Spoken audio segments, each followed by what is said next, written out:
Unexpectedly, in early May, I, in San Diego, had to quickly arrange flights and arrange my classes for my students.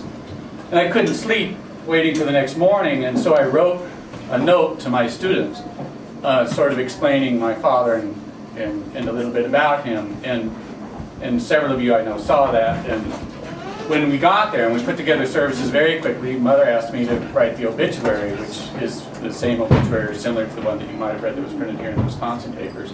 And then she asked Ed and I to put together these eulogies for this afternoon, and Ed and I sort of tossed them back and forth with one another and ended up both doing sort of personal reflective pieces. I'm going to read mine, and then Ed's going to read his, and then my dad's sister Mary put together some words that she's going to ask, that we're going to ask Peter to read. And then after that, if anybody else would like to share some of their own stories or reflections or thoughts, then that would be wonderful. So I have 3 words that I thought of when I began this. And the 3 words are lugubrious, ineffable, and eulogy. These 3 words have been spinning in my mind the last few weeks. Lugubrious is a word, I have some vague recollection of my dad telling me that it was one of his favorite words. And I can even see him saying it with a sort of animated face. Lugubrious, and it sort of rolls off the tongue. I don't think it had to do with his profession. He just really liked words.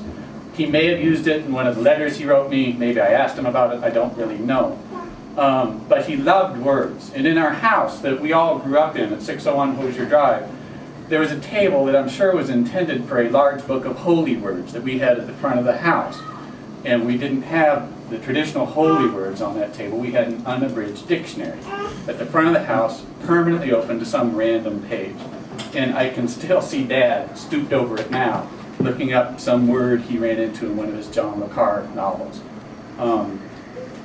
Ineffable, the second word, which has been spinning through my mind, is one which has a meaning I've reflected back on many times since our mother's event last fall. It simply means that there are not words to express what one feels. I have had, and I know all of us have had, something of a tightness in the chest, a longing and deep sense of loss, and also a profound joy at having had such a remarkable man be such a central point in our lives. There are just not words to really capture that feeling of. The third word, eulogy, or kind words, is what this is. What we have at our disposal for this day are words, and recognizing they cannot express all that we feel, they still can serve us pretty well. Our dad loved words. His trips to the bookstore at Christmas time were legendary. On one of his last trips, he sent my son Calvin, who was then 6, a copy of Treasure Island, along with a story that he read it by himself when he was 6. Now, I just read this with my 6-year-old, who is a reasonably good reader, and that's quite a formidable task for a 6-year-old to read Treasure Island. Legend, or rather Robin has it, that their dear mother Helen had the boys, Robin and Cal, memorize 101 famous poems early in their youth. And Robin clearly recalls in a letter that I've seen, Dad singing out by memory some heroic boy poem of a horse charging into battle. Dad, of course, charged into battle himself eventually. He did his freshman year at Yale, where he was hoping possibly to one day be the student manager of the football team, and where he studied philosophy and wanted to be a literature major. But World War II happened. It was 1941 when he entered in the fall. He had gone to Yale with his good friend Lloyd Pullen. On December 7th, 1941, when Pearl Harbor was attacked, Lloyd enlisted over winter break. 4 years later, Lloyd was killed at the Battle of the Bulge. He was in specialized training in Missouri, I believe for the Army Air Corps, but the Army desperately needed infantry in that battle, and so pulled him out and many others out of their special training and said, "You're foot soldiers now." Dad said that his friend was used as so much cannon fodder. Dad went back to Yale for the spring, but then he enlisted in the summer.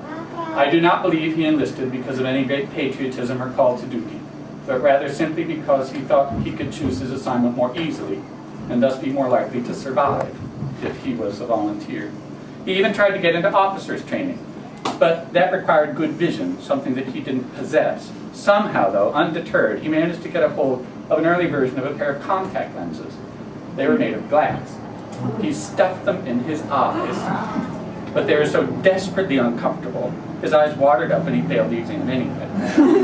So he volunteered. He went to Fort Collins in Colorado, where on a board day he climbed Pikes Peak and a snowstorm came and he almost didn't return. He was by himself. He went to Carleton College. I think he studied meteorology. Finally busted back down to private E-nothing. I think for the second time. Mother says he wasn't a terribly good soldier. I don't think he liked taking orders. He threw snowballs at the sergeant. He volunteered for the infantry, thinking surely his knee would give out. He had this knee injury from his childhood, but it didn't. So he landed in Europe, where the sight of little French boys running around speaking French would begin a lifelong love of travel, particularly overseas, particularly Europe. Eventually, he would see combat in Czechoslovakia, where his buddy, standing just next to him in the trenches, was killed. Dad leapt out of the trench at that moment, which somehow coincided with the commander's decision on the ground to invade Chev. There are various versions of that story, but Dad led the battle. Chev, along with the rest of Czechoslovakia, would remain behind the Iron Curtain for the next 50 years, a terrible irony which I'm sure fed into our dad's pacifist leanings. He told me once he would have sent our brother Nick to Canada had his name come up in the draft during Vietnam. Although Nick might have had something to say about that. Another experience in the war introduced him to politics. In 1944, he was 21 and he could vote for the first time. FDR was running for an unprecedented fourth term, and Dad voted for the opponent, Thomas E. Dewey. The sergeant, seeing Dad's ballot, before he put it in the box, took the ballot, ripped it up, and told Dad, "We're all for FDR here." Dad thus became a lifelong, almost Republican. On return